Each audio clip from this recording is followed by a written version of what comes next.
The tactic I'm going to teach you in this video is basic, it's understandable, it's comprehensible, but it's backed by neuroscience and the mechanisms of how your brain works. It's gratification.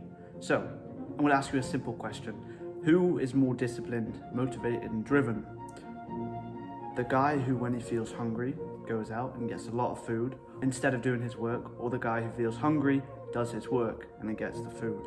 Who is building this positive reinforcement loop around delaying gratification, delaying what you want to complete what you need to get done? So to start, food. Delaying gratification using food is one of the most insane habits to use to become more productive and be more motivated to complete hard things. If you have lunch set out and you tell yourself, I need to do this bank of work before I get the reward of food, you're going to work 10 times harder to complete the work.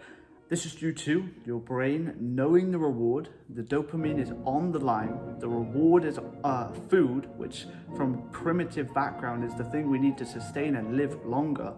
So when you sit yourself down to do the work with the reward being food, dopamine is going to absolutely skyrocket. You're going to feel exponentially more motivated to complete the work because you've delayed the gratification. And then when you do the work, when you complete the work, you work hard, you work efficient, you work effective because you're hungry for the food that you set out.